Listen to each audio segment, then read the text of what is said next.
ભજન આવડે કેમ નહીં એમ? ભજન કેમ ના આવડે આપણને? જય કેમ ના આવડે આપણને? સરસ મજાની વાણી આપી હોય પરમાત્માએ, તો આખો દિવસ આટલું બધું બોલી નાખીએ છે, તો ભજન ના બોલીએ કેમ? અને ભજનમાં ભૂલ પડે તો આપણને એમ થાય કે ભજનમાં ભૂલ પડી, અને ભજનમાં ભૂલ પડી જાય તોય આપણને આવું થાય, તો આખી જિંદગીના લોકોની ભૂલ પડી જાય તો જેવું થવું જોઈએ, અફસોસ થવું જોઈએ ને. હા, ભજનમાં ભૂલ પડે તોય આપણને એમ થાય કે ભજનમાં ભૂલ પડી, અને આખી જિંદગી લોકોની ભૂલમાં જતી રહે. હા, ચાર તોલામાં મનની પડી ભૂલ રે ઊંઘ તન કેમ આવે, જાગ જાગરે ભાગ્યા જીવ રે ઊંઘ તન કેમ આવે. આ ઊંઘવા માટે નહીં, આ જાગરણ માટે મળ્યો મનુષ્ય દેહ, જાગરણ માટે મળ્યો. જાગો એમ, જાગો જુગના બેલી મોટા મુનિવર સંતોને તેડાવો મારા. અસલ જુગ જાગો, અસલ જુગ તો એ તમે જાગો, તે જાગવા માટે મનુષ્ય અત્યારે ઊંઘતા ઊંઘતા તો આયા છીએ, બરોબર, પણ હવે જાગવાનો અવસર પ્રદાન કર્યો પરમાત્માએ. કૃપા થઈ પરમાત્માની, સદગુરુની કૃપા થઈ, આવા સંતોની કૃપા થઈ, ત્યારે અવસર આપણને પ્રાપ્ત થયો. અને આ અવસરમાં જો હોઈ ગયા પતિ ગયું તમારું જન્મ મારો અહીંથી ચૂકી ગયા. મનુષ્ય દેહ એક દરવાજો છે, સમજી લેવો.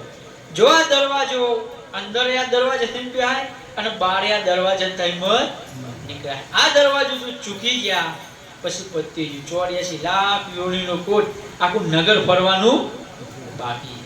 એટલે સંતો રાત દિવસ પોકાર કરે. આપણે એલાર્મ મૂકેલું છે, આપણું ઊંઘેલા એલાર્મ મૂકીને ઊંઘ્યા ને સંતોએ એલાર્મ છે, આપણને જગાડે છે કે જાગો. આપણું મૂકેલું એલાર્મ છે એમ. ભક્તિ કરવા આયા જગતમાં કોલ કર્યો હરી સાથે, ભૂલવણીમાં ભૂલી ગયો ને મોયો માયા સાથે, આ તન રંગ પતંગ નો કાલ ઉડી. કોલ કર્યો તો કે હું ભૂલી જાઉં તો મને યાદ દેવડાવજો.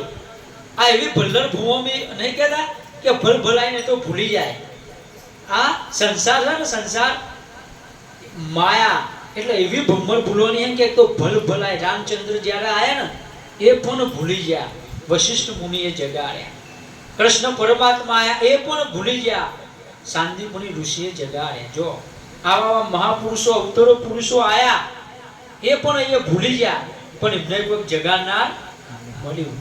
એમ સંતો એલાર્મ છે. આપણે કોલ કરે તો કે પ્રભુ કદાચ હું ભૂલી જવું જઈ તો મને જગાડજે. અને મહાપુરુષો જે અત્યારના સંતો છે ને એ ખરેખર પરમાત્માએ એ સંતોને અહીંયા મોકલ્યા છે કે આ ભટકેલા મનની ગુરુજી ભૂલ્યો રે સુધારજો. આજે જીવ ભટકી ગયો એમને ખરેખર યાદ દેવડાવજો, ભજનની યાદ કરાવજો. આ વચન જે ભૂલ્યા છે એ વચનની તમે યાદ કરજો. સંતો તો એલાર્મ છે આપણું મૂકેલું, અને સંતો સદાયના માટે જોવા રાત દિવસ સંત મેળવડા ભજન સત્સંગ તમે જોવો કેટલું ચાલુ છે. આપણને જગાડે છે આપણને, પણ આપણી એવી ઊંઘ એટલી મેઠી લાગી છે ને કે આપણું મૂકેલું એલાર્મ હોય તો આપણે એને બંધ કરીને સાઈડમાં મૂકી દે, પણ જાગવાનો પ્રયત્ન કરતા. ચકોરો માણસ હોય ને એ તારા તો એલાર્મ પહેલા ઉઠી જાય, ભલે ને મૂક્યું હોય યાદ કરવા પૂરતું, પણ એલાર્મ પહેલા પણ ઉઠી જાય, બરોબર.